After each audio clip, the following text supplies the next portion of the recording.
Me interesan dos ámbitos en especial. Uno que se refiere a la destilación temprana de aguardientes y el arranque de la historia regional de la zona de Tequila y de Amatitán entre el siglo XVI y el siglo XVIII, que se han estudiado relativamente poco. Por otro lado, me interesan los personajes y la dinámica social del siglo XIX y los primeros 20 años del siglo XX, con todos aquellos personajes como José Cuervo y como Jesús Flores Arriola y como Francisco Martínez Gómez y Francisco Martínez Carranza y todo ese tipo de gente que fueron como muy importantes en la transformación de Tequila y del tequila y en su separación del resto de los mezcales en la historia pues de los aguardientes de agave. 1996, el hoy mi vecino Jesús Quijano, un amigo de la Ciudad de México, del mundo de los caballos, me recomendó con los dueños del entonces restaurante que se llamaba La Destilería y que le iban a poner en Guadalajara, y entonces me contrataron con todo y Dasha para hacer el primer museíto del tequila dentro del restaurante, y ahí me empecé a picar y poco a poco empecé a reflexionar y a platicar con la gente que bebe tequila y los que les gusta el amarillo y a los que les gusta el blanco y los que creían que era prehispánico, que al principio me azoraron, y los que creían que venía de los españoles y los filipinos, en fin. Y pues se ha crecido este mundo y estoy inmerso en él. Tengo 3, 4 años trabajando en esto, pero apenas estoy acabando de cuajarla. Tengo un primer artículo publicado en Monterrey, en la Universidad de Monterrey, que trata de cómo José Cuervo y Ana González Rubio se volvieron ricos durante la Revolución, al tiempo que el resto de lo que le llaman la gente conocida se hacía bien pobre porque perdían sus fincas.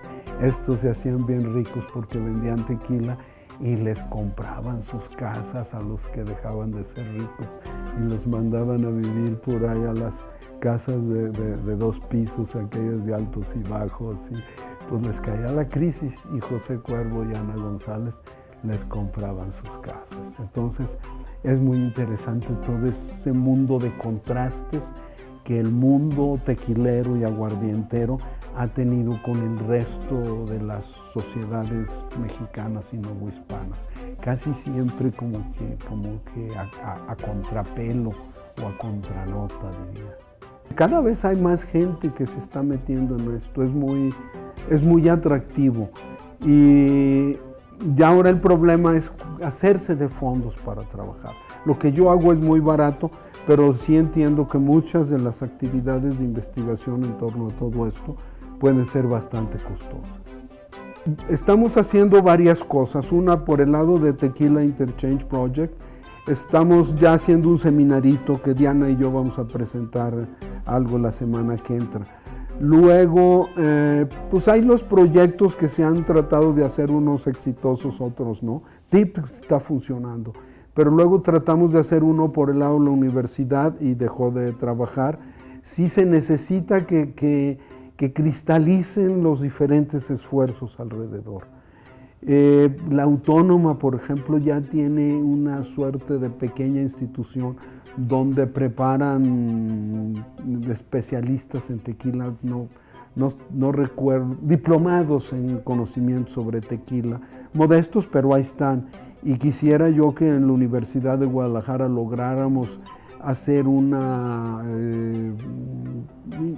institución dentro de la institución, valga decir, y estamos ahora coqueteando con la Universidad de Stuttgart, con este señor que vino invitado nuestro en diciembre a la Feria del Libro, para ver si aprendemos de ellos cómo una universidad puede tener un instituto, por ejemplo, del mezcal y del tequila, donde acudan los académicos y acudan los productores y acudan los productores de agave e incluso hasta los trabajadores. Y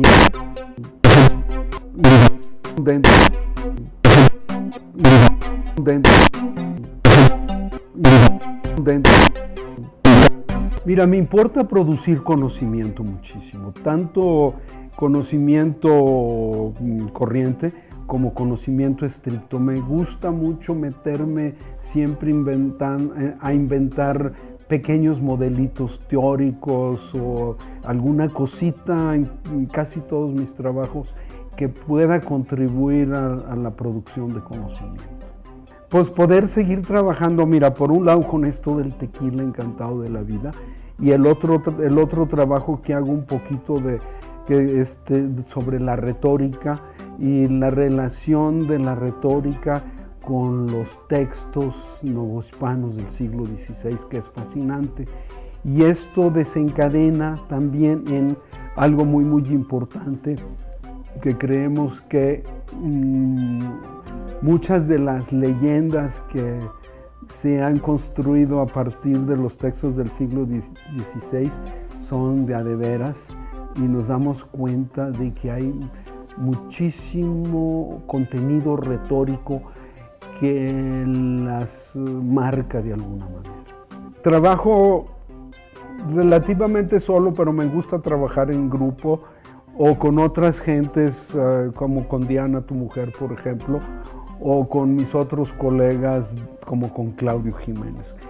Pero siento que ya meterme en proyectos muy grandes suele ser muy complicado, porque lidiar con mexicanos es un circo, y lidiar con instituciones para comprobar dineros que nos dan para trabajar es siempre complicadísimo. Entonces, en mi registro he podido trabajar con muy poco dinero y estoy encantado así. Yo no, de haber estado yo solo, pues nunca hubiera logrado lo que estoy acabando de construir. Pues digo, un poquito de reconocimiento, sobre todo para tener ubicuidad. Yo digo, y el gusto de que tu trabajo sirva para algo, produzca sentido. Pero en términos de reconocimiento económico y académico, porque me da pues la posibilidad de ir a donde quiero y trabajar en lo que quiero, y eso de tener la ubicuidad de Jesús de Nazaret, que quieres ir a almorzar mañana a Maxim's a París, me parece espléndido si lo puedes hacer. Más que discurso retórico, el problema es que es la tendencia a enrollar o a hacer complicadas las discusiones para cualquier proyecto en que te metas. Entonces te toma años a veces decidir algo muy sencillo. Por no decir, a ver, ahora decides tú, ahora decido yo, tú eres más bueno para este ámbito del saber, decide tú en esta cosa. No, todos opinan y todos quieren sacar adelante sus opiniones. Pero también en la fabricación, al uso de autoclaves y al uso de presión para cocer los agaves, al uso de torres de destilación y de los famosos, de esos aparatos que se usan para acelerar el proceso, ¿no? No, yo creo que cada quien debe inspirarse en lo que crea. Si haces el proceso más actual, valga decirlo, bien hecho, y aunque sea completamente actual, puedes hacer un espléndido tequila. El chiste es que tú digas qué vendes y cómo lo estás haciendo. Y hay gente que, por ejemplo, dice que el uso de acero inoxidable y de autoclaves es mucho más limpio que el usar todavía los hornos de mampostería, por ejemplo. Hay una gran mitología alrededor de ello, pero el mezcal está poniendo en peligro la mitología del tequila, porque como que los del mundo del tequila se puede decir, por un lado encatrinado, por otro lado se han hecho mucho más occidentales, y en el camino se han antellevado cosas importantísimas como el haber tratado de que el tequila se hiciera de una sola planta en vez de la variedad aquella que tenían tan rica con anterioridad. Pero ese es el tiempo en que dejaron de ser mezcales. Y pues eso yo creo que es una de las cosas muy importantes. Hay los procesos de fabricación que los tratan de abreviar cada vez más y haciendo trampas y ese tipo de cosas. Pero dentro de todo, pues el tequila es el símbolo de México. Y si venden tequilas también que no son blancos, pues tienen más posibilidades de echarle hasta Pepsi Cola para que se vuelva reposado o añejo. Yo ya ni sé si los mitos valgan la pena. A veces son muy divertidos, como los de los niños héroes, ¿verdad? Vicente, ¿qué? Juan Escutia, y que se aventó con la bandera, y una que dice que fue la heroína de Guadalajara, que todos parece que son papas, una que fue una Beatriz Hernández, y diario todos esos personajes así geniales, nunca sabemos si fueron de a de veras, ¿no? Capaz que hasta Juan Escutia ni existió. Echó a andar el mundo del gusto por el tequila y a los mexicanos viéndose a sí mismos, y se gustaron bien padrotes con sus bigotes y con sus caballos y sus canciones y con unas Eves Mejías y Pedros Infantes. Pero yo creo que eso así como que ya nada más preparó el campo para un mito más sofisticado. Mitos pequeños, por ejemplo, el que todo mundo tiene el gran anhelo de que se va a encontrar un amigo que le va a traer una barriquita de tequila espléndido. Eso es el mito de los mitos, porque no es cierto. Pues los buenos tequilas, hoy ya sabes dónde comprarlos. Y todavía hasta hace 2-3 años ese mito del barrilito seguía existiendo. Y ahora el mito es aprender a probar y ir con los cantineros y socializar el tequila. Antes el tequila se bebía a veces hasta detrás del buró, en unos vasotes así grandotes, y con changuirongo, pues con Pepsi Cola y con coca, como decía el doctor Rivas, y con esas te empedabas, nos decía don Carlos Rivas. En el country club les daban sus margallates pues de tequila con refresco desde hace muchos años. Sí se está aprendiendo a pasos agigantados, porque ya es muy común tú llegar a una fonda o restaurante y encontrarte gente muy sencilla de aspecto, ya haciendo sus ademanes de probar los vinos y los tequilas y oliendo y todo ese tipo de cosas que antes jamás veías en México, ¿no? Ya están aprendiendo, esa es la occidentalización en cierta manera, que están aprendiendo los modos de consumo occidentales que los impulsan a andar degustando vinos y jamones y tequilas y aguardientes, y ya buscan mezcales sofisticados.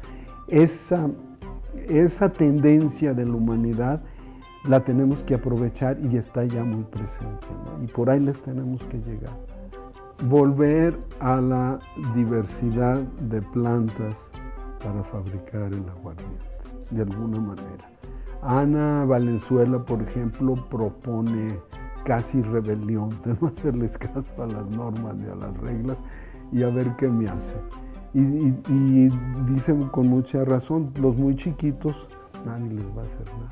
Entonces tú pues lo fabricas y le pones una etiqueta, ni siquiera le pones agave. Por todo este problema legal que nos está viniendo, que ya no quieren que los agaves se llamen agaves. Después de que les ponen el nombre, luego dicen que ya no se pueden llamar agaves más que para los tequilas y los bacanoras y mezcales registrados. Y eso pues es una barbaridad, ¿no?